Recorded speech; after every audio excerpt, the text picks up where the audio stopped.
Poll question today asking you, what is the Canucks' biggest need? A top 6 winger, a top 4 right shot defense? You can vote at Harrison Price on Twitter. Here he is from Rinkwide, our Canucks reporter. Merry Christmas. Happy New Year, Jeff Paterson. Hi, guys. Wasn't such a merry occasion at Rogers Arena last night. Canucks didn't do their part, certainly, but it was nice to have a couple of days off, a little bit of a break. Some family time is great. Too much family time? Yeah, that's for another discussion. But, yeah, back at it. Unfortunately, only really one team showed up at the rink on Thursday night, so Canucks have a little work to do here coming out of this Christmas break. I had to throw them out of my apartment on Boxing Day. It was just too much. Yeah.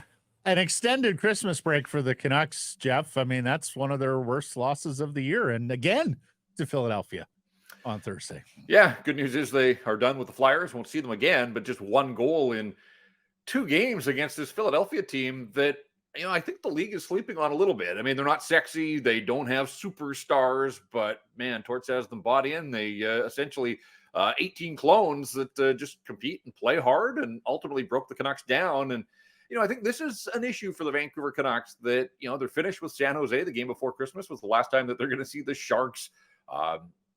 And you just think in recent weeks here, go back to the final game in November when they saw Vegas and Vegas schooled them, you know, outshot them by a 2-1 margin, built a 4-0 lead. Then there was the game in Minnesota at the start of the recent road trip that went to a shootout. Ultimately, the Canucks lost 2-1 in that one.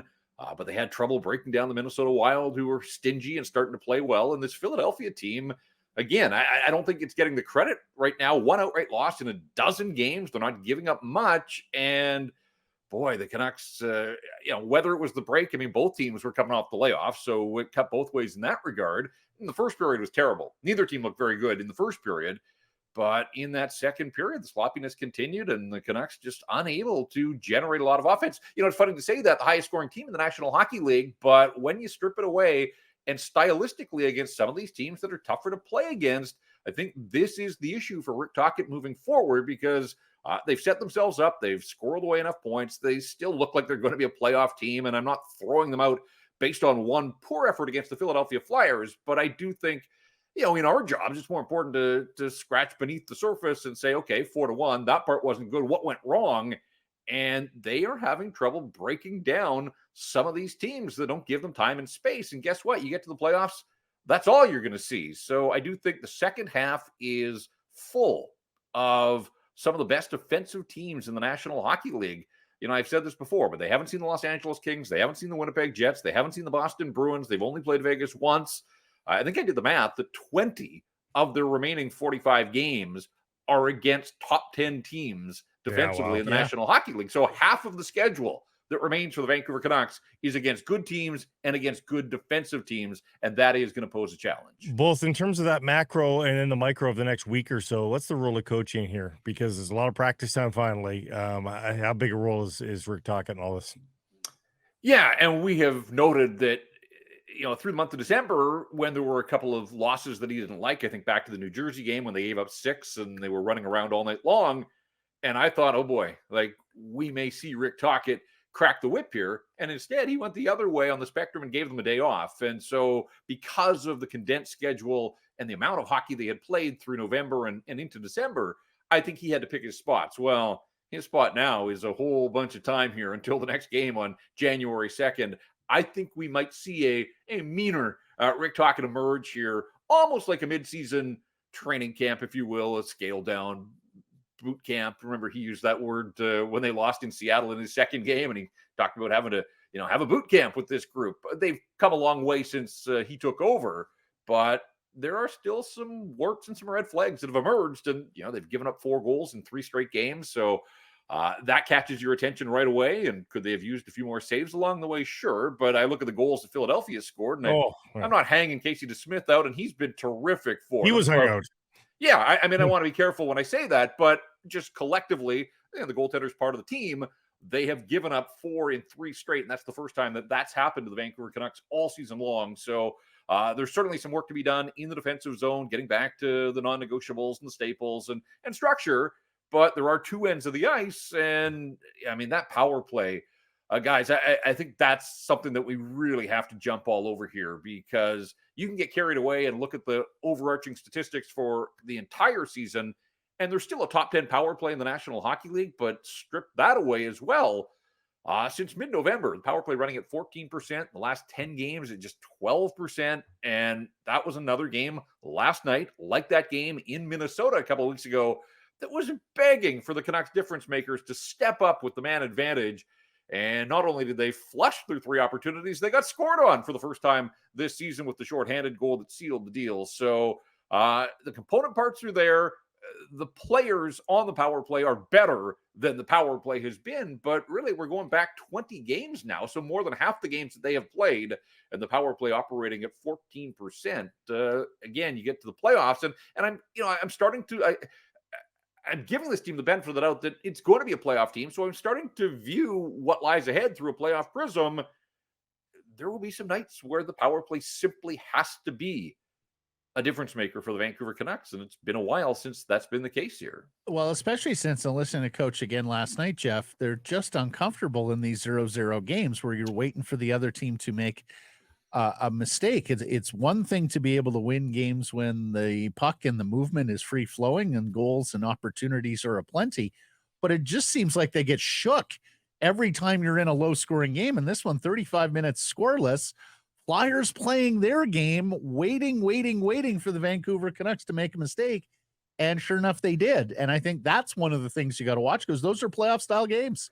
Right. And so that's why I go back to the early stages. 6 minutes into the second period, scoreless. Canucks haven't done anything. They got outshot 13-7 in the first period. I don't know what Rick Tocchet's message was between periods, but they looked the same coming out for the start of the second, but they get a power play.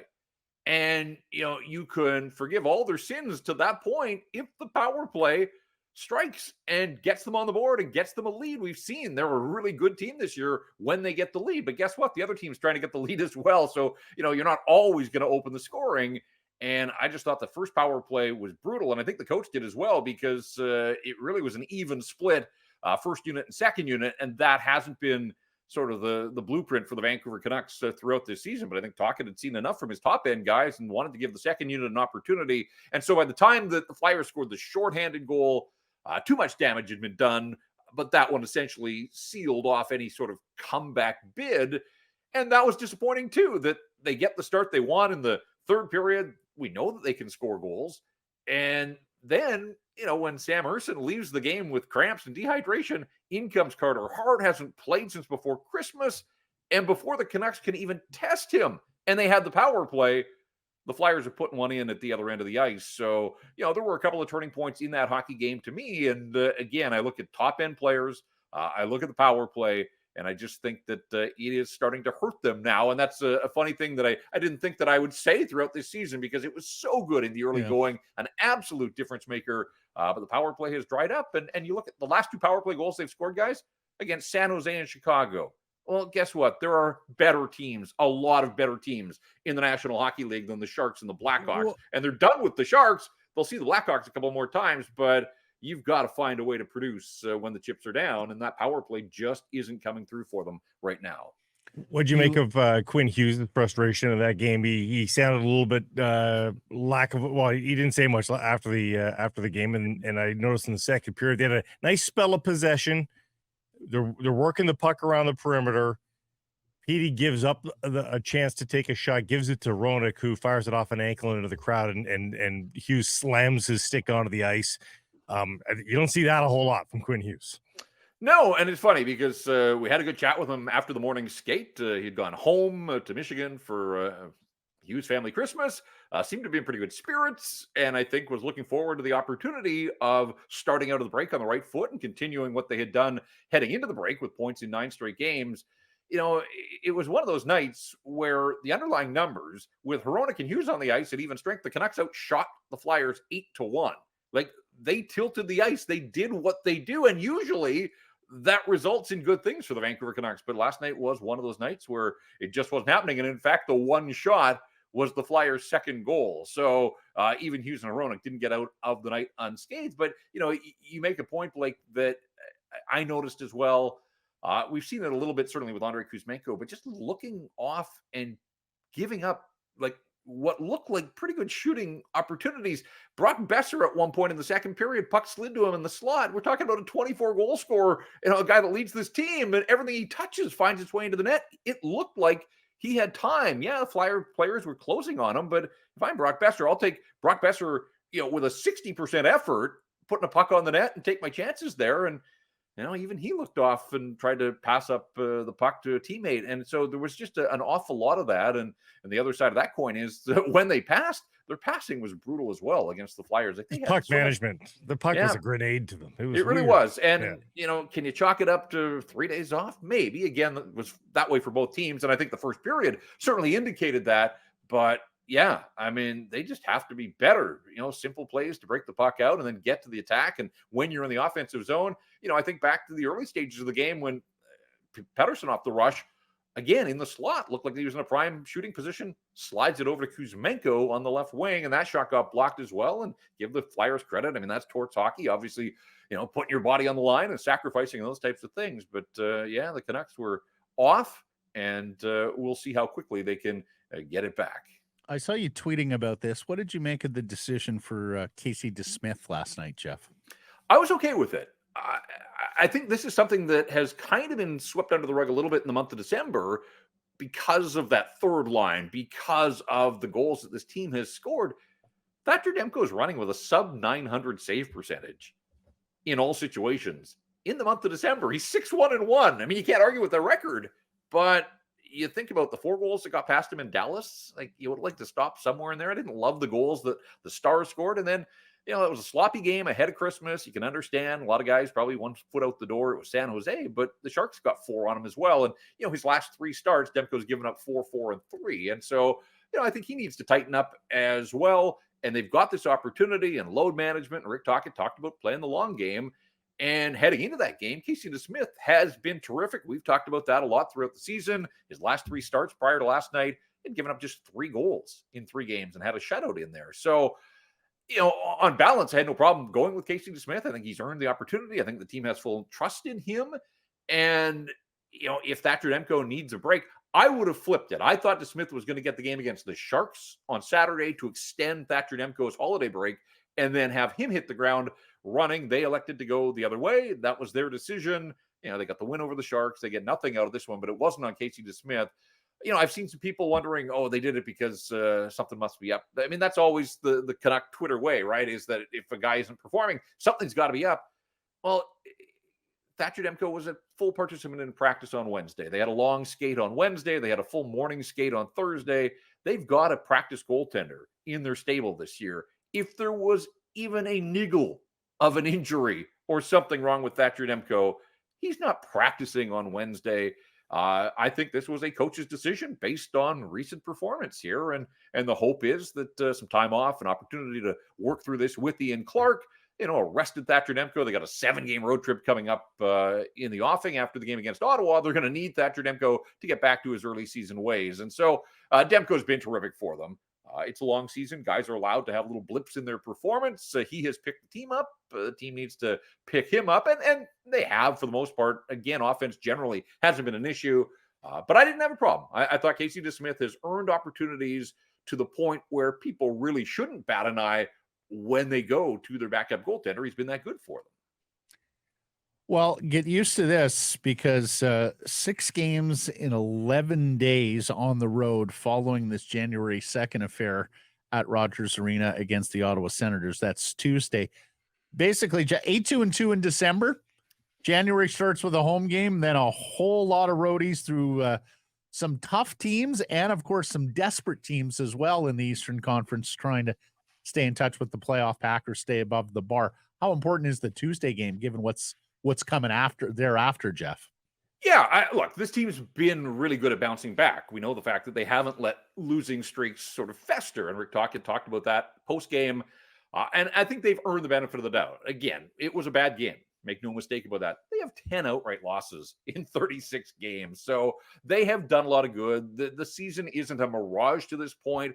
They're not a perfect team. We know that. Are they going to be able to address some of their areas of concern? I suppose we'll find out. We're getting into January, which over history has kind of been Jim Rutherford's time to pounce and operate. They've already made the one significant trade for Nikita Zadorov, who, by the way, 600th game last night. I'm guessing there are probably 590 some that have been better than that one. He might have celebrated before the game rather than after. Roll a Christmas 600 game celebration all into one. It carried over a little too long.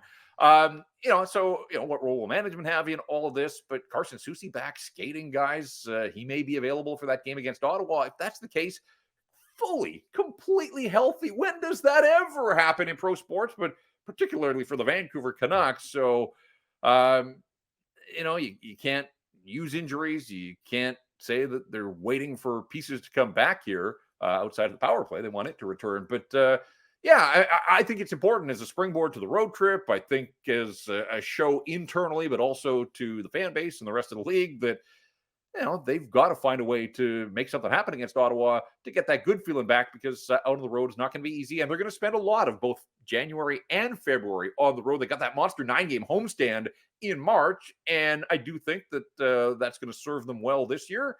But there's a lot of hockey to be played away from home before they get to that point. So meaningful games in March. Yeah. No, at the bar, I think has finally been raised. Yes, it's been a long time coming. But they get Ottawa plays twice out east before they come here. The Senators have played the fewest games in the National Hockey League. So, the schedule absolutely works in the Vancouver Canucks' favor for this one. And we'll see what these days of practice look like, what the tone is. But, man, there is zero excuse if the Canucks aren't ready to go at the drop of the puck against the Sens on the 2nd to ring in the new year. But before you go, you just brought up a really good point about Jim Rutherford's early pouncing, which I think Alvin and him have already lived up to that, I think, with their work in the first half of the season. But in terms of now, finishing pieces, however, just lowercase f finishing pieces, is there not a better time to call up another team than when you're fully healthy, when you don't look desperate, when you don't look susceptible? You got everything. And by extension, everybody in your roster is available to be traded because everybody's healthy. So if you have any thought to trade, maybe now is the perfect time to make that phone call, Jeff. Yeah, I agree with that line of thinking. And we've seen Jim Rutherford try to get out in front of the curve, doesn't like to pay trade deadline market prices, and tries to establish the market himself. I am curious to see what these days of practice look like. The top 6 to me feels like it needs some tinkering right now. Niels Höglander, I don't want to call him an experiment. I think he played well enough to earn the opportunity in the top 6. He's gone quiet, though. What do you do with him? Obviously, there are others in that top 6. But, at the start of the year, PDG was in your top 6. Anthony Beauvillier was here. He's not around anymore. There are options. And I know that that's been your poll question here throughout the program. They don't. I just think nights like last night again exposed the fact that they are short a top 6 winger, and getting Carson Soucy back here shortly, I think that they can patchwork enough of a defense, the defense by committee, whatever the case, if they're getting the kind of goaltending that they've got for most of the season. My concern now, and again, I know they're the highest scoring team in the league, but secondary scoring is great when it is secondary scoring. When it's primary scoring, the way that third line is right now, that raises some red flags for me. And so is it about finding a winger that Elias Pettersson can, get back into lockstep with and sort of bring out the dynamic Elias Pettersson? Because, guys, let's not sugarcoat it. He's still among the NHL points leaders, but so much of that was the early season. He's less than a point a game guy here over the last 18. Like, if you go 18 game splits, 36 games into the season, he's got 15 points in his last 18 games, which isn't a terrible pace, but we know that there's more there. And I think some of that has been Kuzmenko in and out of the doghouse, in and out of the lineup, and off that Pettersson line. It would be nice to get Elias Pettersson, a guy that a scoring winger that he can trust and build some chemistry with, whatever the case. So I'm answering winger to your poll question for sure. And I'm just kind of curious. We've seen Rick Tocchet tinker here and there. Again, Pia Suter got a promotion, replaced Höglander in the third period when they were just trying to find a little bit of a spark. So, I'm curious to see what the formation and the deployment is over these days of practice to get a sense of how they might line up when they get back to work against the Sens. Yeah, you better get him that winger before he goes running off to join Connor Bedard in Chicago, right? Scare him off to Chicago. Susie, do you think he'll play against Ottawa? And Jeff, the big question, who plays the right side when Carson Susie comes back? Right, and we'll get some clues certainly through these days of practice. I am leaning that way. We had a good chat with Carson Susie for the first time since the injury, which was November 12th in Montreal. Ahead of the game against the Flyers, seemed to be in good spirits, said he was close, wouldn't put a time frame on it. You know, if they had beaten the Flyers, again, maybe you stick with a winning lineup. The fact that they have slipped a little defensively, I think the door is open. You know, if he gets through these days of hard practice, yesterday at the morning skate was the first time with the group, and morning skates and practices are different things. And I do think the tone is certainly going to be a little bit different here in terms of how hard Rick Tocchet works these guys over the next couple of days. You know, if Susie comes through this with flying colors, as long as he gets the medical clearance, I see no reason why he wouldn't join this group. But certainly, he's going to travel out on that road trip. So if it isn't the Ottawa game, it's shortly thereafter. But I think the door is open. The fact that they've given up as many goals as they have here lately, you know, penalty kill. Yeah, it got beaten for a goal last night by the worst power play in the National Hockey League. But penalty kill hasn't been as big an issue as the power play has been. But we will be monitoring that story very closely when he starts to take reps in practice and which side of the ice is he on. And I think by extension, we would imagine that Ian Cole will be the other guy, and maybe it's Cole that slides over to the right side. Well, Jeff, we'll be listening to Rinkwide, and you'll be in for me here next week. Thank you for this. Merry Christmas. Happy New Year to the Paterson family, and we'll catch up down the road. Yeah, you guys as well. Have a great New Year's Eve, and we'll see what 2024 brings for the Vancouver Canucks. This clip brought to you by Betway. Must be 19 plus to play. Please play responsibly.